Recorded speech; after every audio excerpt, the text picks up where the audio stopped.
The Lost Civilization beneath the Sahara ከሳሃራ ስር የተቀበረው ቀደምት ስልጣኔ። በሚያቃጥለው የሳሃራ በረሃ ሸዋ ስር የሰው ልጆችን ታሪክ በድጋሚ ሊያጽፍ የሚችል ሚስጥር እንዳለ ዛሬ ብነግራችሁስ? አሁን በዚህ የቆዳ ስፋቱ ዩናይትድ ስቴትስ ኦፍ አሜሪካን በሚያክል የተንጣለለ ሰፊ በረሃ ስር ምናልባትም ትዝታው የተረሳና ቅሪቱ የተደበቀ ትልቅ ጠንካራ ኢምፓየር እና የጥንታዊ ስልጣኔ ፍርስራሾች በሳሃራ በረሃ ሸዋ ተሸፍነው ሊገኙ ይችላሉ የሚል ሰፊ እምነት በአርኪኦሎጂ ማህበረሰብ እየተነገረ ይገኛል። እኛም በዛሬ ቪዲዮአችን በታሪክ ማህደር ወደ ኋላ ተጉዘን በሳሃራ በረሃ ስር ስለተደበቀው አስገራሚ ታሪክ አብረን እናያለን። አሁን ላይ በሙቀት መናሪያነቱ የምናውቀው በዓለማችን ሞቃታማው ስፍራ በወርቃማ አሸዋ ተሸፍኖ ምንም አይነት እጽዋት የማይበቅልበት ምድረ በዳ ስፍራ ሳሃራ። ጊዜያችንን ካለንበት ዘመን 10,000 ዓመታት የኋሊት የመለሰን እንደሆነ ሳሃራ ከአሁናዊ መልክዓ ምድሩ ፍጹም ተቃራኒ ነበር። ሳሃራ በጊዜው በዓለማችን ከነበሩ ምድራዊ ገነት ስፍራዎች አንዱ ነበር።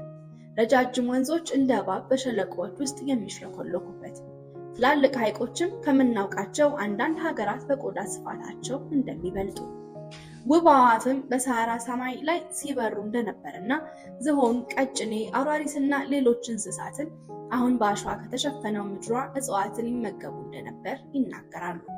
ለዚህ እንደ ማስረጃ የሚጠቀሱት በግብፅ ሳሃራ በረሃ የዛሬ 100 ዓመት በፈረንጆቹ 1926 በተገኘው በዋናተኞቹ ዋሻ ኬቭ ኦፍ ስዊመርስ ውስጥ በአለት ላይ የዛሬ 8,000 እና 9,000 ዓመታት እንደተሳሉ የሚገመቱ የዋናተኛ ስዕሎች ይገኛሉ።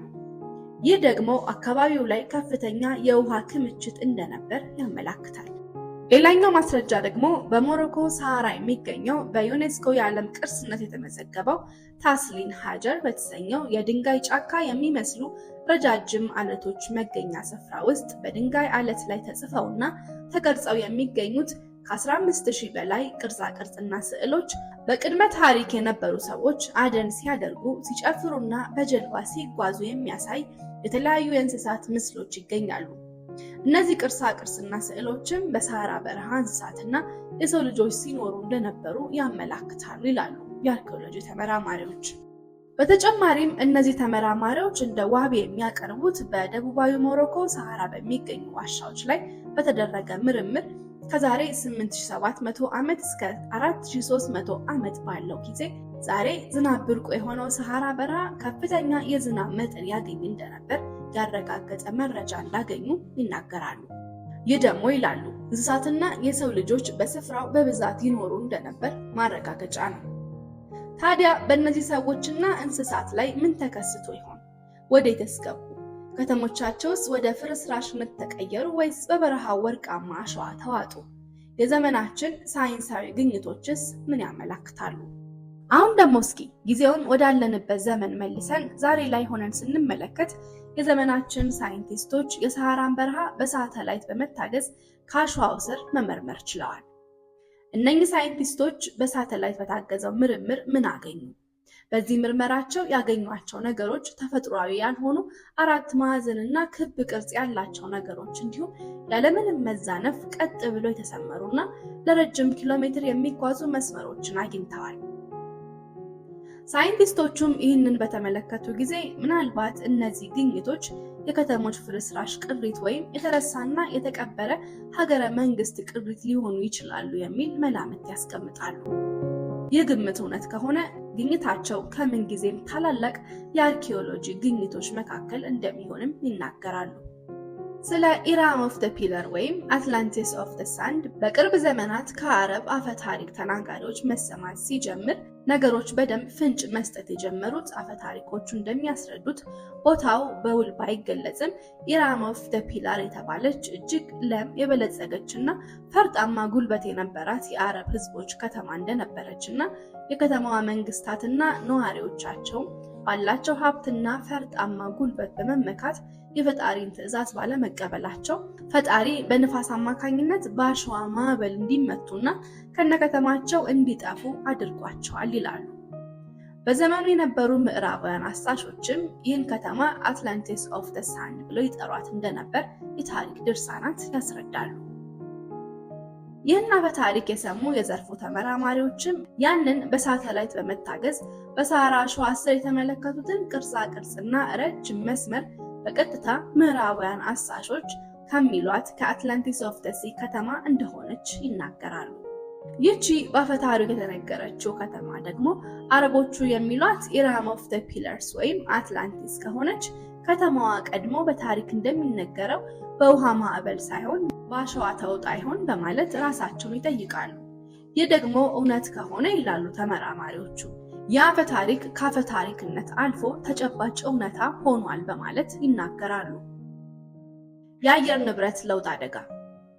ምድራዊ ገነት የነበረችው ሰሃራ በአንድ ጀንበር ዛሬ ያላትን አሸዋማ የምድረ በዳ ገጽታ አልተላበሰችም። ይልቁንም በአየር ጸባይ ለውጥና የተፈጥሮ አደጋዎችን በተደጋጋሚ በማስተናገዷ የመሬት አቀማመጧ በመቀየሩ ወቅቱን የጠበቀ ዝናብ በመጥፋቱና እንዲሁም ከናካቴው መዝነብ በማቆሙ ምክንያት ቀስ በቀስ ሳሩ ወደ አቧራ ከዛም ወደ አሸዋ ተለወጠ። ትላልቆቹ የሰሃራ ወንዞችና ሐይቆችም ደረቁ። በዚህም የተነሳ የሰሃራ ነዋሪዎች ሳይወዱ ተገደው ለኑሮ ይመቸናል ወዳሏቸው ስፍራዎች ተሰደዱ። ይህ ደግሞ ዓለማችን እስከዛሬ ካየቻቸው በአየር ንብረት ለውጥ ምክንያት ከደረሱት አደጋዎች ውስጥ አንዱ ሲሆን በሚሊዮን የሚቆጠሩ ሰዎች የተሰደዱበትና ከፊሉም የት እንደገቡ የጠፉበት፣ የሚያማምሩ ቤቶቻቸው፣ ከተሞቻቸውና ቤተ እምነቶቻቸውም በአሸዋ የተዋጡበት ክስተት ነው። ዛሬ ባለንበት ጊዜም በዓለማችን ላይ እየተፈራና በአየር ንብረት ሳይንቲስቶች ማስጠንቀቂያና ትምህርት እየተሰጠበት ያለው በአየር ንብረት ለውጥ ምክንያት በረሃማነት እየተስፋፋና የባህር ውሃ መጠን ጨምሮ በአንዳንድ ሀገሮች ለመኖር አዳጋች የሆነበት ጊዜ ላይ ደርሰናል። ይህ አካሄድ እንዲሁ ከቀጠለ ከብዙ ሺህ ዓመታት በፊት በሰሃራ ላይ የተከሰተው ክስተት በእኛ ላይ ላለመከሰቱ ምንም ዋስትና የለንም። የዛሬዋ ሰሃራ አሁንም ቢሆን በውስጡ አምቃ የያዘችውን ሚስጥር ማውጣት ጀምራለች።